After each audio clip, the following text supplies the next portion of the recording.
What's going on, everybody? Welcome to the Snobs Showcase. It is Friday night. We are live. We're here on the YouTube, Snobs YouTube channel. So make sure if you're jumping in, give us some likes, subscribe, and hit the notifications button because that's how you're going to know what's going on everywhere. I'm excited. This is an experiment for me. This is something new. I wanted to try something like a talk show, but also a hangout where I can talk to interesting people, musicians, artists, everything in between. So I am so excited to try this out, and I'm very excited that my two guests are here tonight to join me because I think they're awesome. I can't wait to talk to them some more about what they have going on and maybe play some games, maybe talk about some fun movie stuff. You know, let's just have a good time. It's Friday night. There's no point in getting crazy. Let's just enjoy it. Let's be breezy, if you will. So without further ado, I'm going to introduce my first guest, Mr. Matt Anderson. Now, Matt Anderson is one of the guys from the Key 13 Films group, and I've been honored to interview them in the past on the Scene Snobs interview show, and we have him back out now. He's going to talk about a few things going on.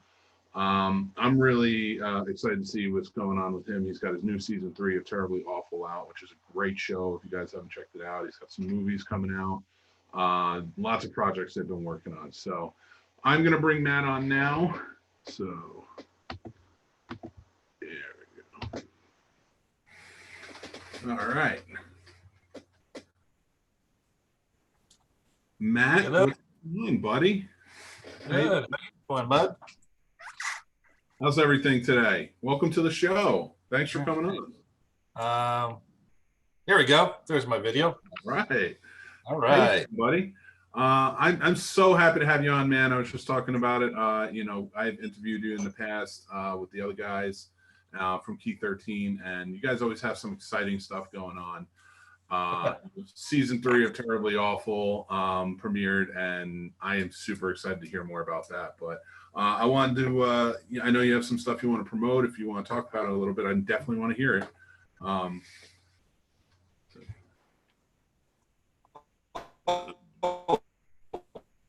Little technical difficulties with that today. You still there, buddy? Oh,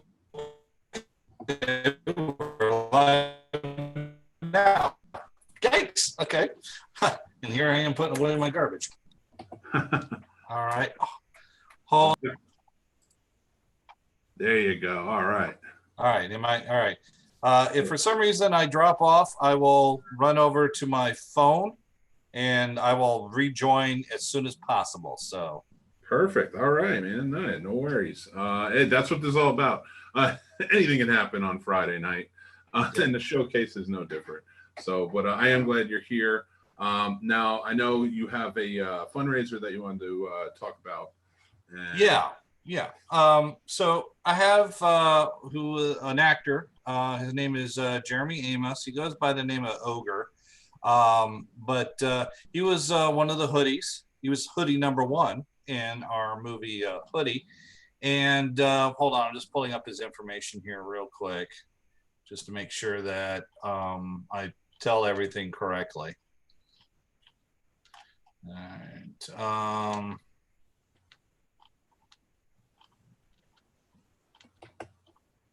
Okay. Well, I'll just open up the thing real quick. All right. So anyway, so Jeremy is in kind of a spot. He is one of the millions out there who works full time, but doesn't make enough to afford private insurance. So, but since he does work full time, he makes too much to qualify for state insurance, Medicare, Medicaid, whatever. So he's got about $5,000 in medical bills that he's going to have to try to pay. He got flesh-eating bacteria, of all things. And so, they had to do surgery, and he's in recovery. But, of course, while he's in recovery, he can't work because of this stuff that's involved in the recovery. So I know you said you've got the link in the description. But if you can't find it for some reason, you can go over to our Key 13 Film Partners page, and you will find a link to the GoFundMe page. He's about 1/5 of the way there, but that's still not anywhere near close to getting it ready. So anything that anybody can do to help him out, even if it's just $5, every little bit helps. And it's going to a guy who really just he loves to work. He's worked on so many other projects. He's actually Kilroy the Clown in Remnants, that's produced by Mark Byrne and or directed by Mark Byrne and Matt Byrne, who was one of the producers on that. So, he's been around. Plus, he and his brother run Amos FX, which are an awesome special effects house in the area. And he also works his regular job. So, I mean, he wants to work. He's a hard worker. It's just unfortunately, just on top of everything else that's gone crazy, he had to get probably one of the things that most people didn't even think still was a problem. So, yeah. So anyway, so if you can go to his GoFundMe page and donate just whatever you can. I know times are tough, but it's for a good cause. So absolutely, and the link is in the description. So make sure you guys go and help out. Like you said, anything you can, and it goes a long way. And also, I will be posting everything on all the links and everything on the Scene Snobs social media later after the show. And you can go check out Key 13 Films over on Facebook or their website, and everything's on there as well. So, yeah, Matt, I am super excited to hear, because last we talked when I was interviewing for the show, we talked about upcoming projects, and one of those was Liar. Yes. And now you guys are like full force. Am I correct? Yeah, actually, we are actually, our first rehearsal is tomorrow, as a matter of fact. We're doing rehearsals this weekend. And it's not quite a read through because of the fact that it's only one person has the dialogue, the other person is reacting. So it's more of kind of like blocking and like a stage production. And this Liar is in many ways very much like a play. So it's going to kind of have that feel to it, but it's going to still be cinematic. So we're kind of going through the motions. We're practicing.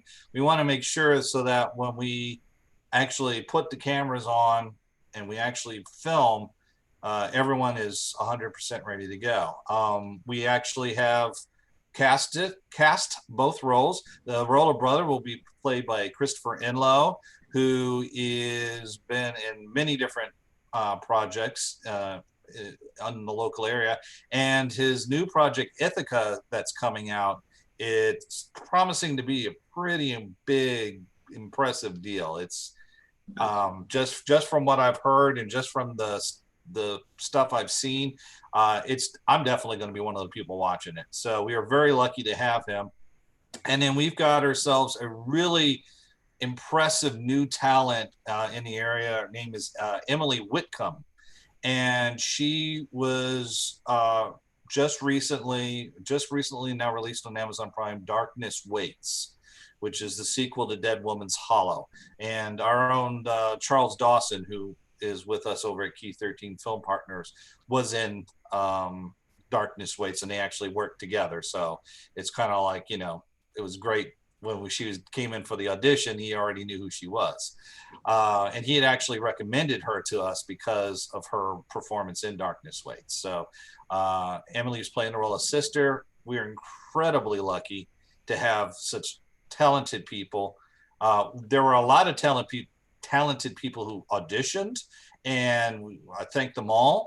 And just because they didn't get in this one, we definitely have a list of people that we want to work with. And so that, for other projects, and we've got a lot coming out that are in development right now. But right now we have Liar, which is going to be rehearsals for the next 2 months, and then we're filming in August. Nice. And then the next is then the next project that we got is the Elementals comic book project. Yeah. And it's actually it's our first foray into voice acting. So, but we have a huge pool of talent. We have oh my gosh, I mean, the list is huge. We have Chris Ridings, we have Carly Fenner, We have Amanda Lepore Coiler. I think I just butchered her name. I apologize, Amanda. Ilya. Oh gosh, I'm worrying about butchering these folks' names. Ilya Schroeder, and then Bob Singer, who was who played Zuckerman in Hoodie. William Powell plays General Richter. Yasmin Quetta, who's was in Shriek Show. Rick Germain, who's been in so many films I've lost track, and he's also our sound engineer. He's got a great studio up in Ryerstown. Highly, if anybody out there who makes films needs a good recording place, his is the place. Trying to think who else. I mean, it's just a huge cast. Yeah, you got lots of moving parts, but it's going to be pretty awesome. And Mariella Butler, I knew I was going to, she plays one of the characters, shapeshifter, real awful character, but she does it beautifully. Everybody does a great job. And we're actually recording next month in the studio up at Rick Germain's studio. And then after that, we have just started production on Terribly Awful Season 3.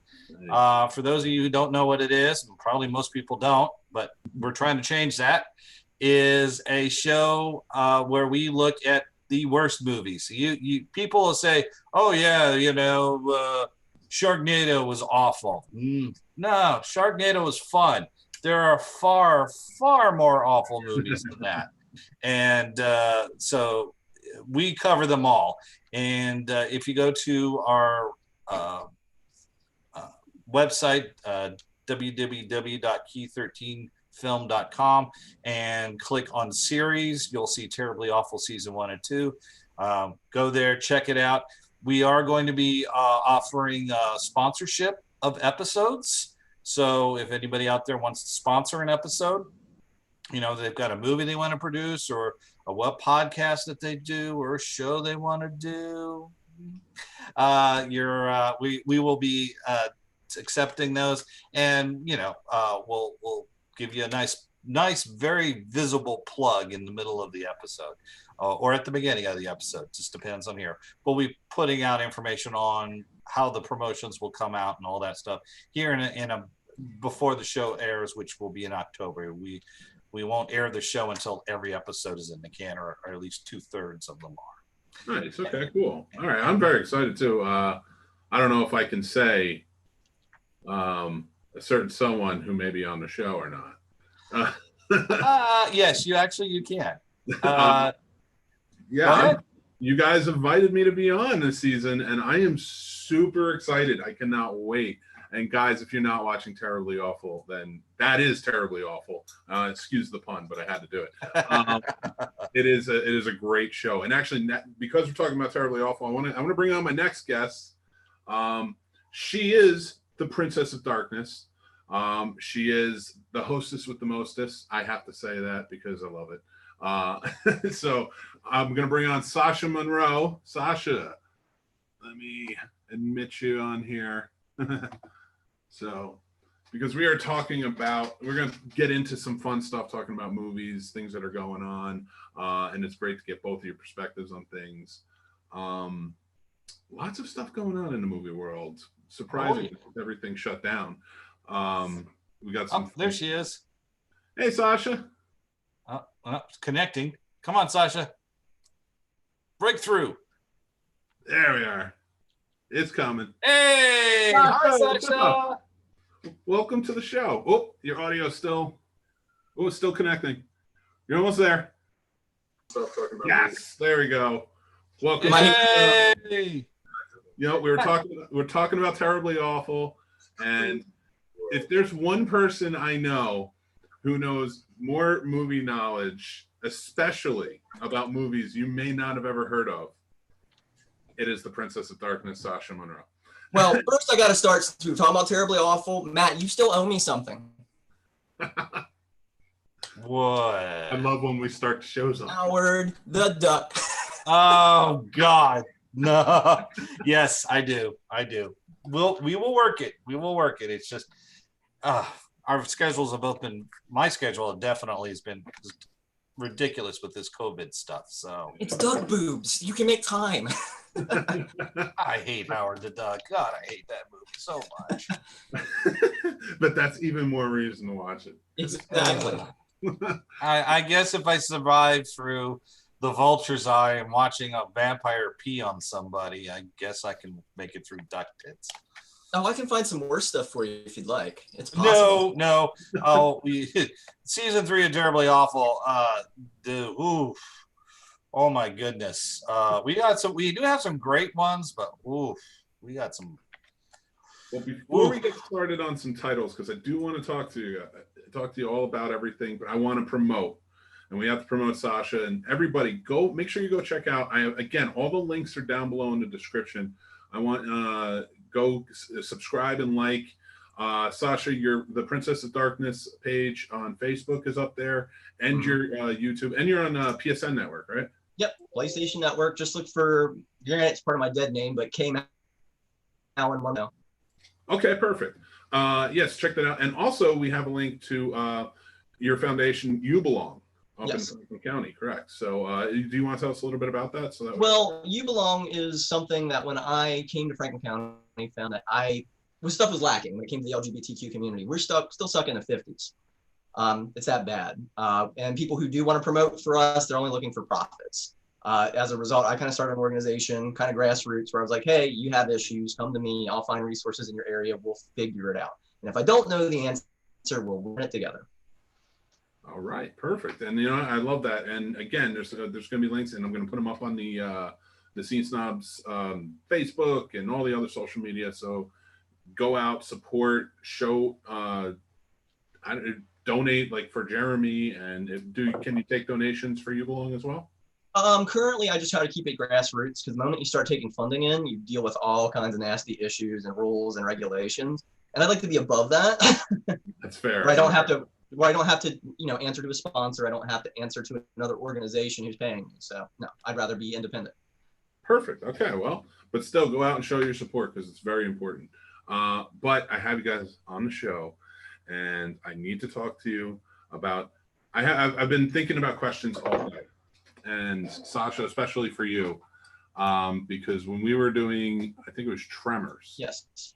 You were a vast amount of knowledge for that movie. That you said things I didn't even know, and I was supposed to be the one supplying some of the information. I was like, thank God you and another friend of mine who worked on a TV show, Mel, were just like, you were the ones everybody was following at that point. But I want to talk, not bad movies. I think we all like the movies that aren't that favorable. But I want to hear both of you, like, especially with Terribly Awful, what's some really considered bad movies that you guys love? Matt? Give me something, because I need those recommendations. I need to sit down and have a marathon. Well, I like to watch Rituals with Hal Hollowbrook in it. I wouldn't say it's bad. It's just not as well known. Deals with a bunch of guys going camping in the middle of the woods, and they're ambushed by these World War II vets that had surgeons really fuck up their surgeries. And as a result, they start hunting these doctors that are not related to them in the woods. And it's so brutal, and it's so beyond what Deliverance and everything else gave us, because there's this whole scene where they got to travel across a river, and of course these hillbillies got traps in the middle of the river, bear traps. And I'm like, oh, I love this. It was Saw and Deliverance before Saw and Deliverance was a thing. Ooh. All right, I've never even heard of that, and I love Hal Hollowbrook. Yep. I just watched him in Dirty Harry, the second one, with Magnum Force. But what do you got? What was it? Humanoids from the Deep. I love that movie too. That is a good one. I love that one. Yes. They did not a riff tracks, but Mystery Science Theater 3000 for that, and it was gold. Well, I think they just had to license all the Shout movies, and that's why they did it. Oh, nice! Really? Yeah, because like a lot of them were on the Shout collections that are available at the Shout!.com. So Shout has been doing amazing things for movies, just kind of resurfacing with everything on Blu-ray. What you got for me, Matt? I need some recommendations. All right. Well, I'm actually pulling up. It's because I got so many of them, and the definition of a bad movie is really always seems to be in the eye of the beholder. Like for me, I love Outland with Sean Connery. Nice. And a lot of people think it's a bad movie, but it's not really a bad movie. It's actually a very good movie. You know, so it's kind of like some of the movies that I really, really like that really remind me that I have fond memories of, you can't fund. That's the problem. There's like this movie called This House Possessed. It was made in the 80s. It was back when ABC was making like horror films left and right. And it's got Parker Stevenson and Alicia. Oh gosh, I never can pronounce her name. She was in Leviathan. She was the one that got. Oh yeah, I know that movie. Yeah. And I love anyway, Leviathan. so This House Possessed is just this house that is sentient, but they never really explain why. It's not like Demon Seed where it's like controlled by a computer. So there's that. There's Don't Go to Sleep, which had Valerie Harper in it, and produced by Aaron Spelling of all people. Did he get his daughter in it? What? Did he get his daughter in it? No, surprisingly not. No, I think she wasn't even born at the time. But it's got Valerie Harper, and it's this really weird. Again, it's this ABC horror film, and it's got a great twist ending and all this stuff. And then there's another movie called Midnight Offerings. And it's got Melissa Sue Anderson from Little House on the Prairie, and she plays a witch. And I love that. First of all, I've had a crush on Melissa Sue Anderson ever since I realized that I liked girls. I knew I liked Melissa Sue Anderson. She was hot, even on Little House on the Prairie, which was not, yeah. But when she was in Midnight Offerings, and she was mean and bitchy, and she had this cool hair and all this stuff, I was just like, yeah, I'm in love. It was right around the time. Actually, I think it came out after Wonder Woman with Linda Carter and all that. But so, you know, for me, the movies I like really bad movies, but a lot of them are these like made for TV movies, and good luck on finding them. Sometimes you might be able to find them bootlegged or bargain bin, dollar store DVDs.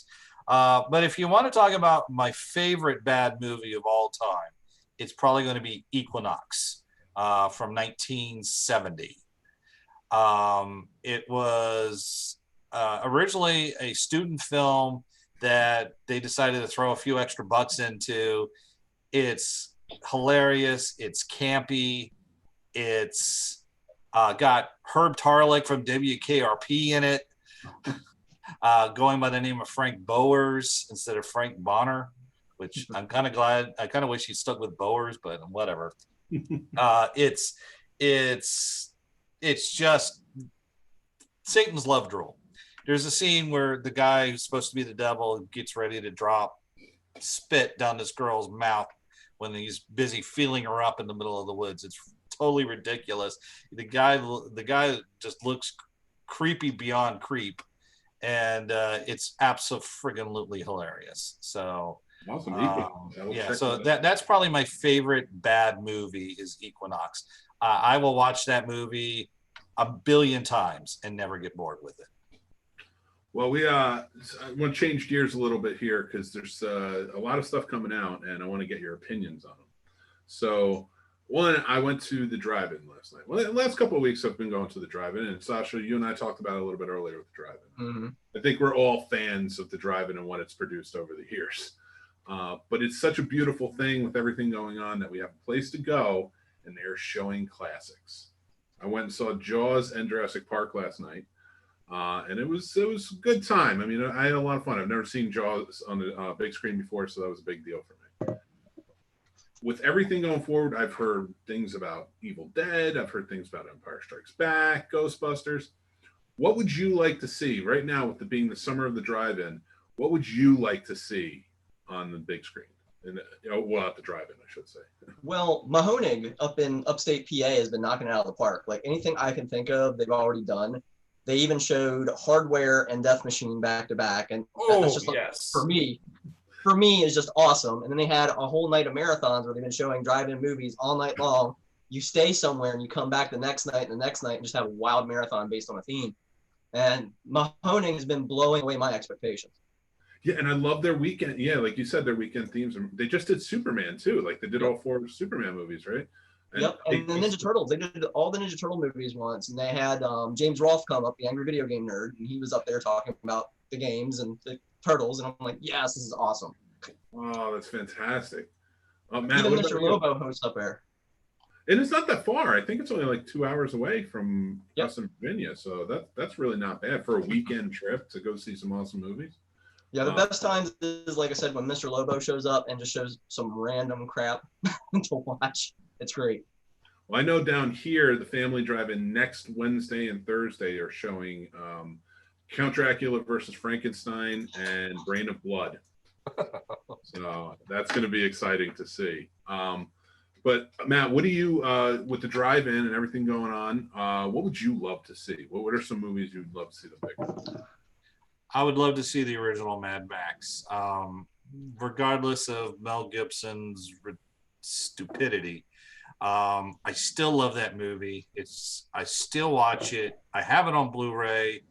I have the special edition that came out from MGM. I missed seeing Mad Max in the theater by a couple of years. I got to see Road Warrior or Mad Max 2, but I never have gotten to see the original Mad Max in the theater. They never had a double with Mad Max and Road Warrior, because when I lived down in Oklahoma, they did. And this is when I was. I've never seen Mad Max on the big screen. I would love to. So you know that for me, Mad Max, and then Death Race 2000. Again, I never got to see that in the big screen. I would love to see just that. If you can't notice, there's a little bit of a theme there. I love car movies, and I love futuristic car movies. So, you know, if somebody actually made a movie that, you know, featured a futuristic car, either post-apocalyptic or like anything, I'll watch it. And so for me, it would be, it'd be those two. Those two I definitely would want to see on the big screen. Because you know, I miss seeing them on the big screen. So yeah, that if any drive-through ever said, yeah, we're showing Death Race 2000, provided it wasn't like millions of miles away, I would probably drive up there. Same thing with Mad Max, Road Warrior, even Damnation Mad Max Alley. 3. Did you ever see that one, Matt? Damnation Alley. Yes, Oh, yes. That one too. I'd definitely be cool with that one. But for me, more so Death Race 2000 or Mad Max. What about Wormwood? Have you seen that yet? Which one? Road of the Dead. Wormwood. No. Zombies and Mad Max themes. It's a newer one too. Yeah. Yep. Good. I will check that out because I have not heard of that. Well, I've heard of it. I just didn't know that it was a car movie. So. Yeah, well, it's a road out. trip type movie, but yeah, they have a lot of chases and things in it. Yeah, like zombie-powered cars. Yes, Ooh. yes. It's very cool how they do that whole thing too. So if you haven't seen it, and it's a WYRM, I think. Yep. Yeah. Yeah, it's out of Australia, so it's a really cool zombie film. I think they did it. I don't know whether it was Shudder or they did do a series, right? Yeah, it's only in Australia though for the moment. I haven't found it anywhere else. Okay. But I only saw the movie. I didn't see the series either. But I had heard you should definitely check out the movie beforehand. Now it's very cool. I will definitely have to go check that out because I love a good car movie. Good car movie, not quite in the same, but a lot of people don't know about Highwaymen. Which one's Highwaymen? It's got Jim Caviezel, who was in Person of Interest, and Colin Farrar, who is this guy who basically is, and Rona Mitra. So you can already tell where this is going to go. And Colin Farrar is fused to his car. He's actually, like a paraplegic or something like that. So the car, he's basically, he is the car, but it's not like, you know, he like merges, he's like all connected and he twitches his muscle and certain things done. It's a bonkers movie, but you know, that stuff also one that I think would be kind of fun to watch on the drive-through. Definitely a drive-through movie. It's got to be better than The Wraith. Oh, come on. The Wraith is great. I love The Wraith. Dead guy. What was this car powered by? Jesus Christ? I don't know what it is about that movie, though, that I just, every time I see it pop up somewhere, I have to watch it. Charlie Sheen running around. What about Cherry 2000 or 3000 or whatever it was called? Yeah, Cherry 2000. Yep. Where they're looking for like a replacement sex doll for that one guy? Yeah. It's I gotta tell you, like I do wish that the drive-in, as much as it's cool to bring back all these classics, but I do like what you said, Mahonging, right? Is what it's called. Mahoning, yeah. Mahoning, yeah. They are. I see them pop up on Facebook and stuff, and they're doing a lot of very cool stuff. I even think they did a Mad Max, showed all the movies in one weekend where everybody dressed. Lobo was there. Mr. Lobo showed up for it in a costume. Nice. Okay. Yeah, they were all like, everybody was in costume, like it was, you know. I wish I'd known about that. Unfortunately, I'm somewhat housebound because I'm still working full time and going to school. So it's just my free time, and then working on Liar and all the other Key 13 stuff. So my free time pretty much is like, you know, if it's not working on something Key 13, it's spending time with my son. If it's not spending time with my son, it's working. And if it's not working, it's school. I have not watched a movie all the way through in like weeks. Well, if it comes down to it, we'll get a screen and a projector and just come down to your house and make it happen. Actually, we'll go down to Craig's house, because he's got the big open field, and we can put in one of those inflatable view screens. Oh, that would work. Yeah. Very cool. Does he have a pool? Can we watch Jaws there? Yeah, it's only little floaty things like they do down in Texas. Oh, I wish. No pool. But my pool, unfortunately, is in dire need of repair. I'm actually saving up money to fill it in. So I get that. I've done that before myself. But so some big news. I don't know how you feel about superhero movies, but some big news in the superhero front. Big game sucked. That's all I gotta say. Michael Keaton may be coming back to play Batman. That I'm okay with. Michael Keaton was Batman. Right, I agree. But and Michelle Pfeiffer was Catwoman, because she's also coming back too. Oh, that'd be amazing. Yeah. Yeah, you didn't catch that? Yeah, she's been offered to come back too. I would love it if she came back. But I want to create a debate. And I'm going to give each of you a character. Thinking of a number between 1 and 10, whoever gets the closest. Sasha? 5. Matt? 7. Oh, it was 7. Okay. All right. So you get to choose first, Batman or Superman? Christopher Reeve Batman, or Christopher Reeve Superman, or Michael Keaton Batman? Ooh. Which one I like better, or which one I hate more? Which one do you want to represent in this debate? Oh, which one do I want to represent? I'll go with Christopher Reeve. The big blue Boy Scout. Oh.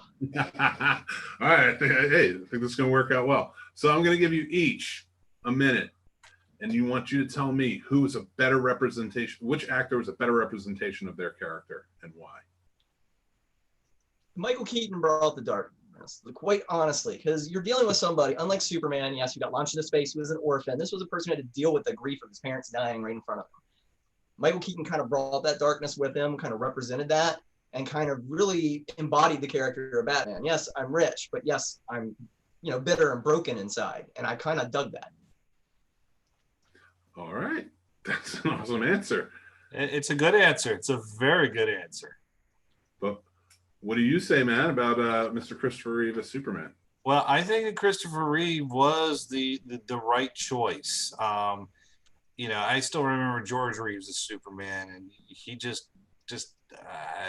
was a little old and a little chubby. But Christopher Reeve, the tagline was so cheesy. You'll believe that a man can fly. Well, I could believe that he could fly. And then the first movie, and as much as it's maligned, the second movie, he really, for me, was Superman. He was my favorite Superman. I've yet to see a Superman that has come close to my love for Christopher Reeve Superman. Now, Superman 3, Superman 4, oh dear Lord. Was 3 the one with the computer? Yes, 3, and Richard Pryor and Okay. Robert Vaughn. And 4 was the one that was done by Canon Films, which was epic. Which was epically awful. But the first 2, and I have not seen the Donner cut. So that's pretty good, actually. Yeah, I've heard that too. So it's based upon my knowledge is based upon the first 2 movies, the original cut. I liked Christopher Reeve because he embodied for me Superman, and he actually would change so much when he went from Clark Kent to Superman that you actually could, for that, at least for those 2 movies, you could believe that the glasses could mask who he really was. And, because he added in the bumblingness and the naivete and, Lois, the nervous energy, where Superman's all confidence and smooth and calm and chill. What was it that they said in Kill Bill about Superman? What was it that they said in Kill Bill about Superman, if you recall? Oh gosh. Making fun of humanity. Very fair. I gotta say, these are both really good arguments, and they both are. My thing is, if I'm gonna choose one that's a better representation, Matt, I really like what you were saying about, like, Christopher Reeve embodied not just who Superman was, he did embody also who Clark Kent was.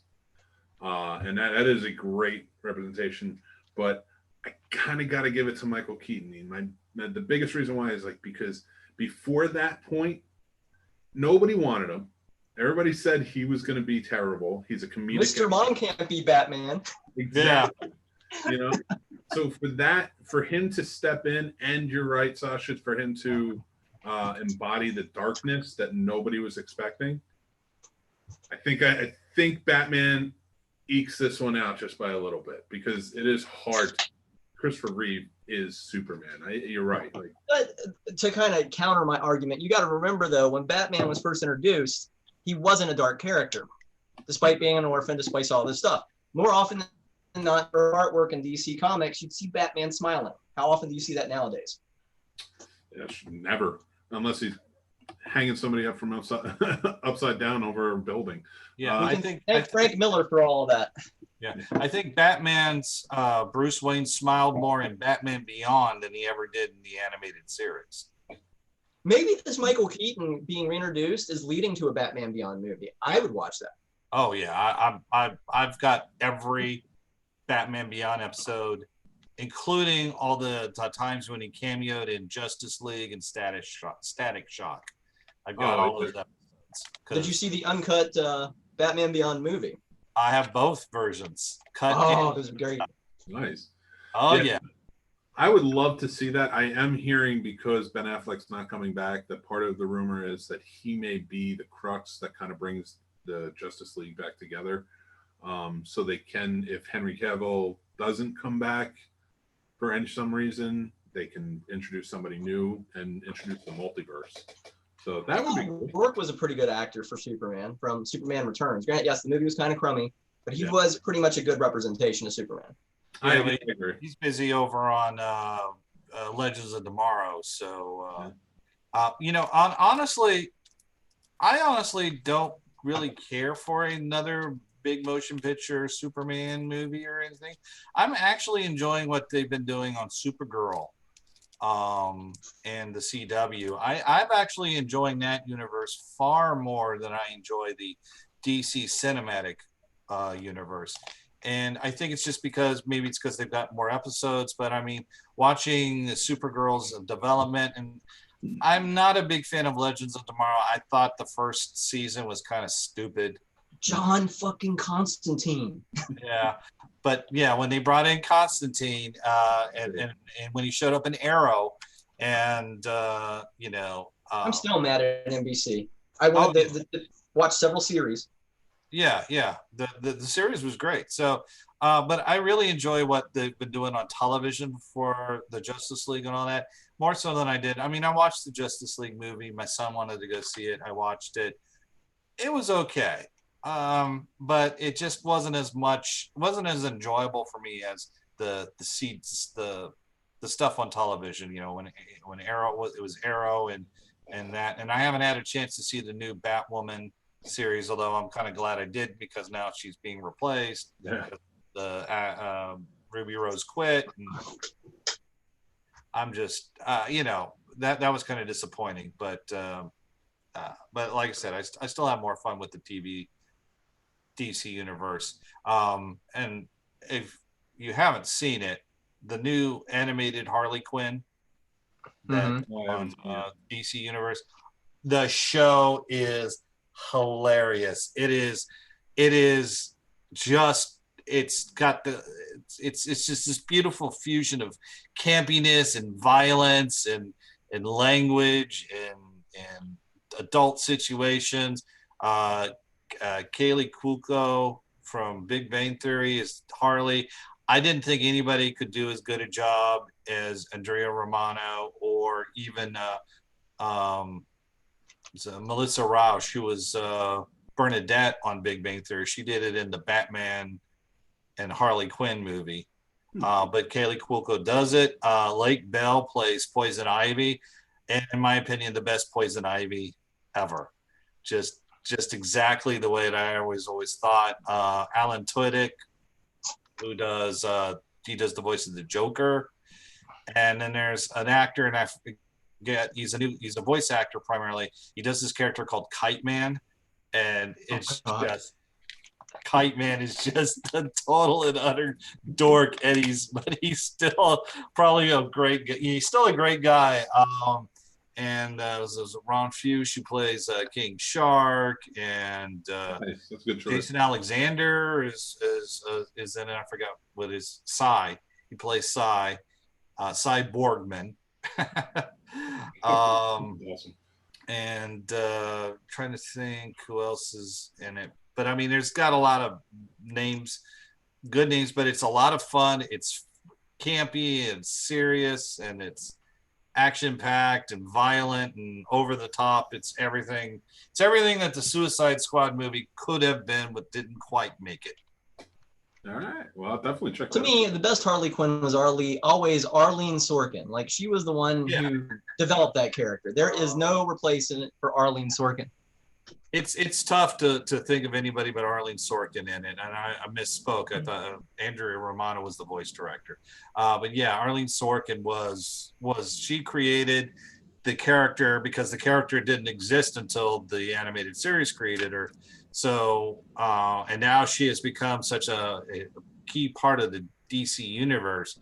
But yeah, she definitely did it. I mean, even when she did her little cameo in Return of the Joker as Nana Harley, so that was the bar, and the bar was set. And but I like that Kaylee Cuoco isn't trying to do Arlene's Sorkin. She's doing her thing.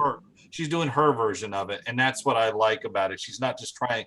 All the others, even Melissa Rush, kind of try to emulate that. She's doing her own version of it, and I like that a little bit better. And she's not even aping the Margot Robbie version from Birds of Prey and Suicide Squad. So that's part of the reason why I really like the way that it's being done. Nice. I'll definitely check that out. That was a great recommendation for it. Thank you. I did ask you both what your favorite horror franchise is, and there was a reason for that. So I'll let Sasha go on that one. We're doing we're doing our debates, and well, let me be frank though. When it comes to franchises, name a franchise where you liked all the sequels. It's hard to find one. Sequels and prequels. What's Define that? like a watchability. Like I'll rewatch them over and over again. Like them. No, like that you liked every last one as well as you liked the first. Oh no, I can't. Exactly. Yeah, no, not as much as the first. Not when it comes to franchises, it's hard to pick one. That's why I was kind of like, well, this one, no, this one. Yeah. But the problem of it is like, think of it this way. Granted, yes, Alien was lucky because it had James Cameron as the follow-up. Mm-hmm. He was raised in the school of Roger Corman, where he knew how to take a dime and make it look like $1 million. But most sequels, from a studio aspect, granted, yes, the first movie has a ton of money behind it. The sequels are lucky to have half the budget of the first movie. Yeah. And that's where I have a hard time with it, because the franchises I listed, I can't like all the films in those series. Well, yeah, I mean, I can tell you the Friday the 13th series, I can rewatch all of them. Those are, and Nightmare on Elm Street, I can go back and rewatch all of them. Now, I'm not saying that they're as good as the first one. Exactly. The first one's not my favorite in the Friday the 13th series. The sixth one is. I just love the camp factor of everything. To quote Ian Malcolm from the Lost World novel, he states that sequelae are inherently inferior. And he wasn't wrong. That's true. No, I agree. But I do have to ask, now, Matt, Halloween is your favorite franchise, correct? Correct. Now, it's Friday night. We're not doing this, let's say. Let's go into imagination land. And I'm picking out a binge-worthy marathon. I want you both to fight for your respective franchises and tell me why I should watch your favorites. All right, so I'm going to go with Candyman on this one because it actually has 2 good movies out of the 3 far, and a 4th one on the way. It's going to be a shorter watch period, and you're going to enjoy the first 2. Third one kind of ekes by. It's not good. It's not bad. It's just kind of in the middle. But I think as a character, because at least with that as a horror character, like for example, Michael Myers is not redeemable. Candyman was somebody that was killed and murdered for loving somebody loved. And hence he's coming back to get his revenge. He's at least redeemable. He's got that redeemable character trait to him, much like Dracula or any of the other original horror tropes that you can think of. There's a redeemable quality to him and why he's doing what he's doing. I will tell you, there is an unspoken rule on every one of my shows, Sasha. You've already said it twice. You cannot exceed 4 times. What'd I say? You know what you said. I don't know what I said. You can't say it 5 times. You can only say it 4 on my show. Okay. Because I'm not taking I think I'll have to rewatch. Not taking any chances with these. But okay, so that's great. I mean, I do love that. And now I'm saying it, Candyman, so that's 3. But Matt, why should I watch Halloween? Or you can pick another franchise if you want. But Oh, no. I'm sticking with Halloween because you got to understand, I will watch all the Halloweens, even the bad ones. And the reason why is because a lot of people say, oh, well, no, you know, there's the first one and the second one, and then it skips to H2O and ignores the other ones, and then this and then that and that and that. Okay. They're all in some way connected except for the third one. And that's because the third one takes place in a different place. And I actually was one of the, I'm not. There's a group, I actually belong to 2 groups, Matt, mind you, that love Halloween 3. So I'm going to get into that. I'm going to put that one aside because we're going to deal with the original thing. So you could argue that they all are within the same time period except for the 2 Rob Zombie ones. And the reason why is because there's like little hints here and there. But I loved the first one because the first one, that was my first horror film. So for me, Halloween will always be, that's the first movie that ever made me nervous. Did you see it in theaters or on TV? Oh, I saw it on TV. Okay, did you watch the extended cut, which added the stuff in about his sister, or did you watch the actual original cut? The version that I saw was the extended cut, the one with the scenes of him at the mental hospital. And his sister. Yeah. So, so when I saw that, and then of course I saw it on VHS and then later DVD and all that. But I still have that love for that one, and of course it also introduced me to John Carpenter. So my love for John Carpenter was born for that one. So that's part of the reason why I have such a fondness. But Halloween 2 I enjoyed. Halloween 3 I loved, even though everyone was complaining about it wasn't a Halloween movie. That's okay. It didn't have to be. And I kind of wish they would have made all the other movies at some points. I kind of wish they all would have been anthologies, or different different stories. But when 4 came out and I watched it, I loved 4, and I thought 4 was great. And then when 5 starts right where 4 left off, and they kill off the girl that survived, the final girl, they kill her off at the beginning of the 5th movie, and then the way that the 5th movie ended was just so freaking weird. And then the 6th brought it up, and again, I was like a lot of people. I kind of wish that Danielle Harris had been the voice of, or come back to play her character, even though she got killed in the Thresher. And I've seen both the original Halloween 6 and the director's or the producer, the re-edit one and all that stuff. And what do you prefer on that? I get mixed. They're both. I like the extended, the re-edited one, just because it gives a little bit better plot than the first one, than the original cut. But the original cut also really brought us Paul Rudd playing Tommy. So and then he did Clueless. Clueless came out pretty soon after that, or before it. I'm not sure, but I saw them in different orders. I saw Halloween 6 first, and then I saw Clueless, and I was like, "Hey, that's the guy from Halloween."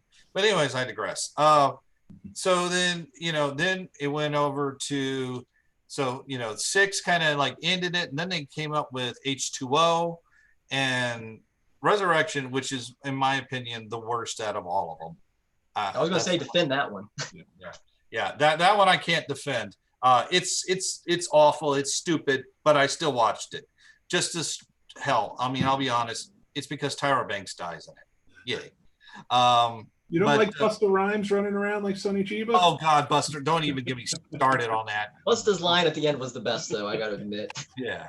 But and then the Rob Zombie ones, a lot of people, it's very divisive. I saw the theatrical version, the one where Michael escapes when he's being transferred, and I prefer that one than the extended director's cut, where they basically bring the girl into his room and rape her. I didn't see the point of that. I much preferred when Sybil Danning was there and she her and he kills Danny Trejo and all that stuff.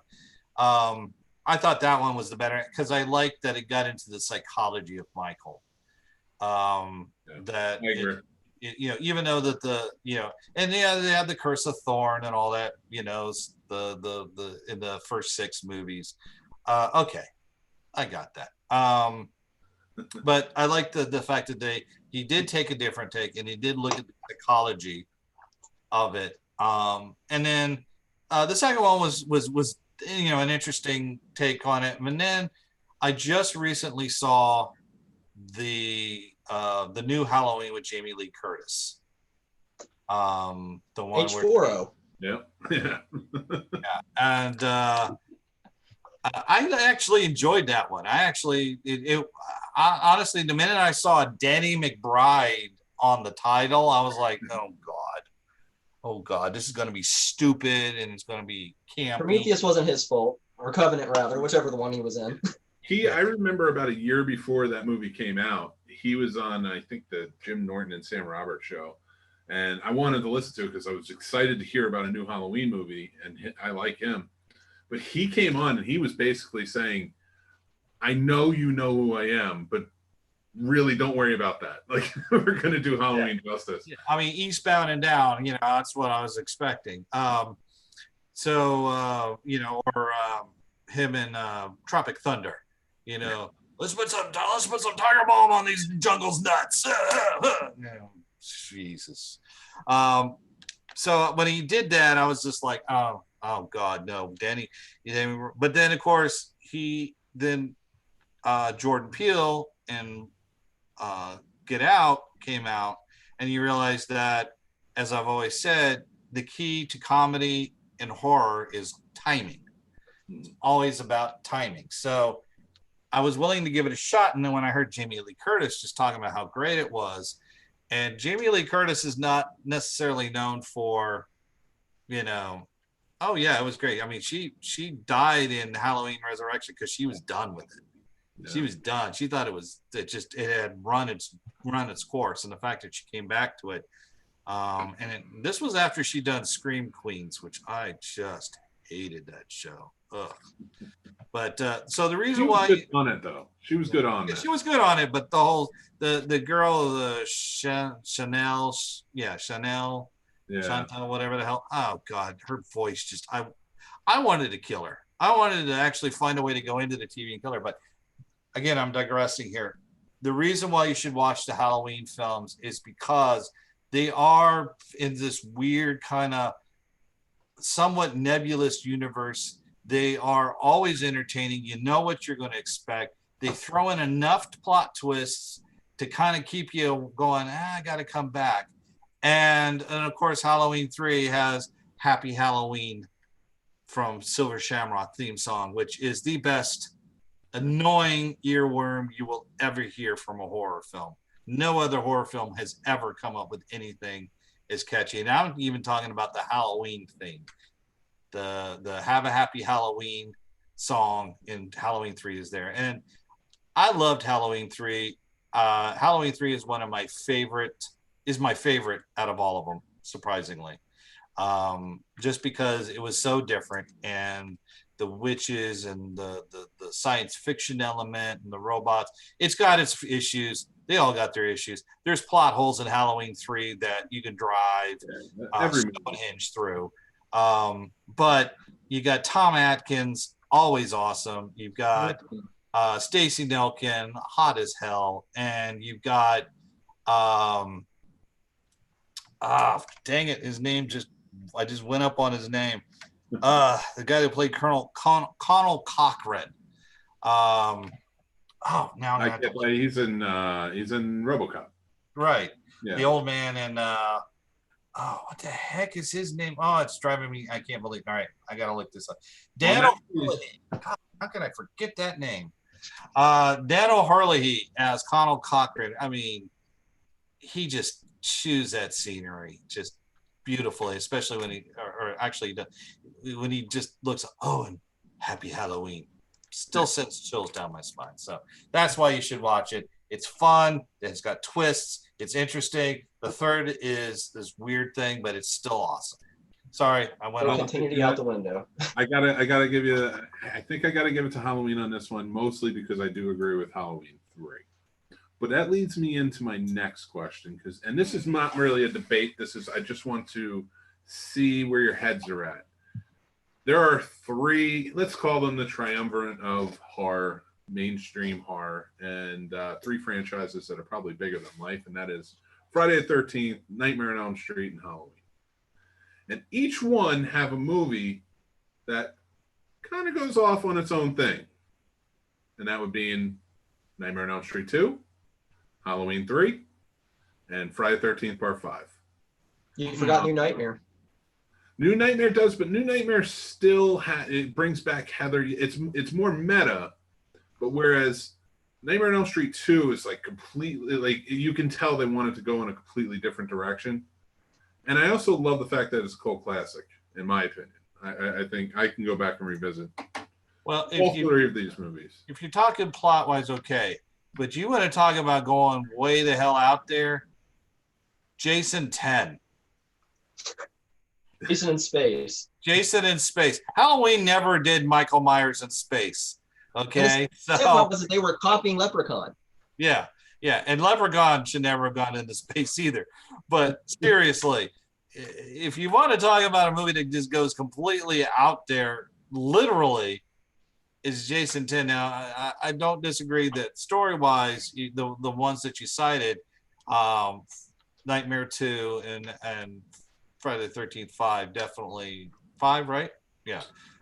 Definitely took some different directions, but all in all, I still think Jason 10 is just. Well, for me, the reason I choose those three is because, yes, you still have Freddy in number two, but it's really not a, all three of those movies in their franchises aren't about the killer, really. Freddy is basically just set decoration, like that whole movie is, it's just so genius. And I just watched Scream Queen, which you made me think about documentary when you said Scream Queens, which is a completely different thing. Oh yeah. But if you haven't watched the documentary about Nightmare on Elm Street 2 yet, you should definitely check it out. And I remember when it was in college, I think, so this is about 13 years ago or so, and I did not like Nightmare on Elm Street 2. I had only seen it once, and I was a kid, and I was like, I don't get it. It's not the same. I don't understand it. And then I get to college, and I'm sitting there, and I'm talking to a friend of mine, and he looks at me and he goes, yeah, but you have to understand, the main character's gay. And I'm like, okay. So I went back and I rewatched it, and then it made sense to me. So the story made, but I was revisiting it after probably 15 years. So I also got to look at it from an adult's point of view as well. And the subtext in that movie is very clear when you're an adult and you understand. And I really enjoyed that about it. It added many layers to it, which other movies in that franchise don't have. And other movies in most franchises don't have. So that's why I really appreciate that one. And I love Halloween 3 because it is so out there. Again, as a kid, hated it. No Michael Myers, forget it.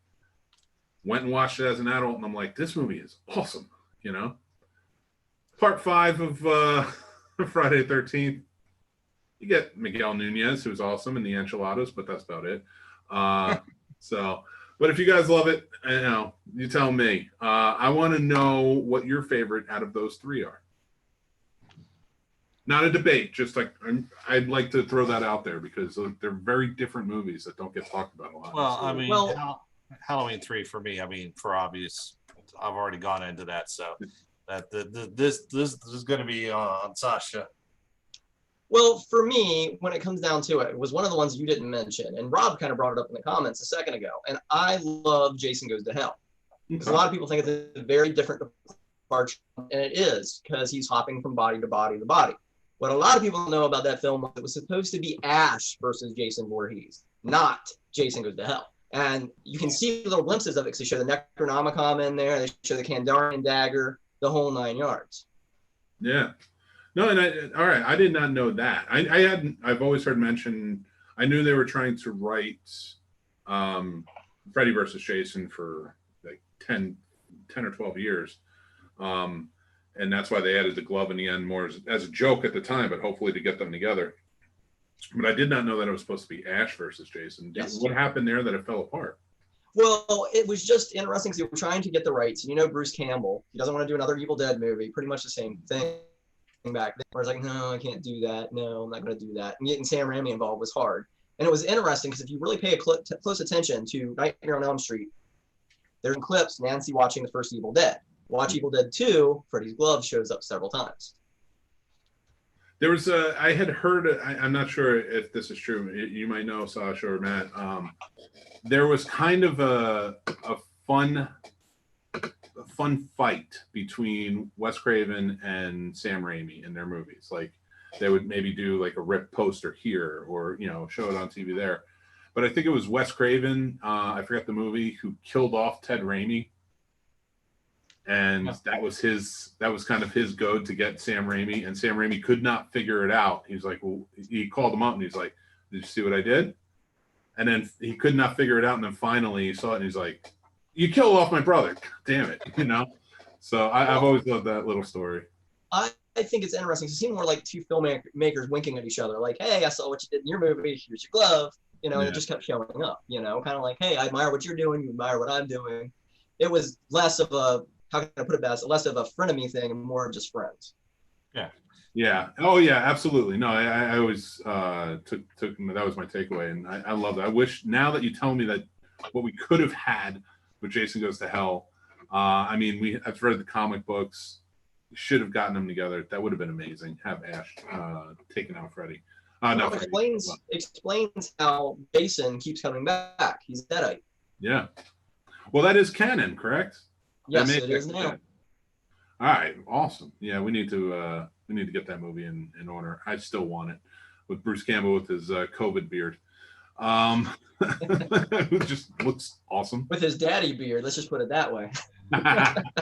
And he'll call it that. And now that Ash versus Evil Dead is done, he's freed up, and I was kind of hoping that he was going to show up in the new Evil. They're going to make more new Evil Dead movies, because I really liked the one that came out with Janet Leigh in it, and and I will admit I let out a fanboy squeal when he showed up after the credits and they had the audio recording, and he turns around and he just goes groovy, and I was like, wait, come on, tell me he's going to come back, tell me he's coming back. Well, it was supposed to be more extended than that, Matt. In fact, they actually shot scenes with the survivor of the end of that Evil Dead remake walking to a truck driver and getting to the cab, and it's Bruce Campbell. Oh, nice. That would have been great. That would have been awesome. Yeah. I really appreciate you coming on, both of you coming on, and this has been a really fun conversation. I hope you both had fun and consider coming back on the show. I know this is kind of an experiment. I'm still trying to get everything down, but thank you both, for coming on, and make sure everybody check out your links. You are working on, Sasha, you're working on right now a full review of the entire Predator series, correct? Yes, but unfortunately, something came in the mail, and it's kind of keeping me from doing anything. Fair. Very many happy tears that way. Let's put it that way. I am very much looking forward to that review, though. I can't wait to hear it. Are you going to do it in podcast format? Or are you going to do it in video? No, I'm going to do video reviews as I normally do. Go back to my normal format. I just had to take a break. Crazy stuff at work and just life in general. But now I quit, and I've got more free time. So yay, bonus. And once I can put Last of Us down, I will definitely be on to that. One of the biggest things I want to point out, everybody, is to watch this to kind of tease you for the Predator reviews. Keep in mind, the original voice of the Predator was Optimus freaking Prime. Yeah. Oh yeah. It wasn't. It was Jean-Claude Van Damme played the original Predator for a couple of days, correct? Yeah. He kept passing out and falling, just completely blacking out in the suit, and they're like, "No, we can't do this." And they called Stan Winston on the phone. He was on a flight, and he was like, "Well, I always want to make a creature with mandibles," and that's how the Genesis came to be. Nice. That's awesome. So that's I can't wait to check out more from the Predator and watch your videos. So make sure everybody you're going and you're following, subscribing, liking, and everything on Sasha, the Prince of Darkness channel. Well, as I say, like, comment, and obey. Which one? What was that? Like, comment, and obey. If you play Borderlands, you'll catch the reference. Very cool. I got to admit, I'm not very much a video gamer. I wish I was, but my stepson is. He teaches me everything. There is cinematic games. You will like them, Nick. I promise. Pick up Uncharted. Pick up Last of Us. You'll love it. I do appreciate them. Ever since I started this, I have no time to play anything. Because I saw you talking about Spider-Man, and I picked that up, and I was enjoying that, playing that through, and I just kind of got stuck and working on other stuff, and I have not. Play more cinematic stuff. No, not the open world stuff, but like Last of Us. I think you would really get into it. It's, as a parent, it's going to really kick you in the you-know-where. Oh, all right. I don't know if I need that right now. But I will check out The Last of Us because I've heard great things about it. And Matt, thank you for joining. Everybody, make sure you're checking out Key 13 Films, Sasha, the Princess of Darkness, her channel. You guys, please come back on the show again. I would love to have you, especially with this talk. This is a lot of fun. Horror and maybe sci-fi next time. I'll kidnap you for my show. How about that? Yeah, absolutely. You think of the topic, I'll throw you on with all the rest of my crazy cohorts, and we'll have fun. Oh, that's awesome. I'm in. I can't wait for Terribly Awful. That's going to be great. Oh yeah, we're looking forward to having you come up to the studio here in Frederick and do your episode. And yeah, if you decide to do science fiction, that's more my forte than horror. So And if you ever decide to do one on Asian cinema, oh, Ooh. I'm your Huckleberry. All Hey right. Matt, what about a Wild Zero crossover? Oh, that would be awesome. That's a good film. That is a good film. I have not seen Wild Zero, so I have more to check out. I have so many recommendations that I had to write down. Oh, well, I tell you, if you need an Asian cinema primer to do an Asian cinema primer episode, have me on. I will flood you with Asian cinema, Japan, China, Korea, you name it. I'll cover movies, TV shows. Believe me, you will have an education. I could teach classes on this one. Well, perhaps that's going to happen. They did show anime on their show once, so it's a possibility.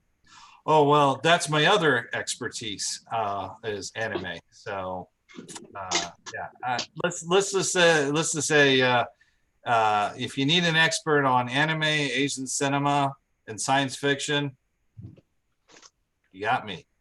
All right, awesome. Now it's good to know, though, because I am not an expert in any of that, but I am interested. I'm always interested in whatever I can learn, so I'm definitely down for that. And I just appreciate you both coming on the show. This is a lot of fun. Make sure everybody go out, check out the Princess of Darkness channel, check out Key 13 Films and Terribly Awful. Support You Belong. All the links are below. Support Jeremy. He needs help, and anything you can give, that would be fantastic. And check out at the Scene Snob pretty much on everywhere. I'm going to put all these links up there too as well. So thank you for joining in. This is our first. You are both the first guests on the first Friday night showcase. Woo! Pop your cherry. And this was a fun Friday night hangout for me, and I can't wait to do more. So until next time, everybody, you take care and have a good night. You too. Thank you so much for having me.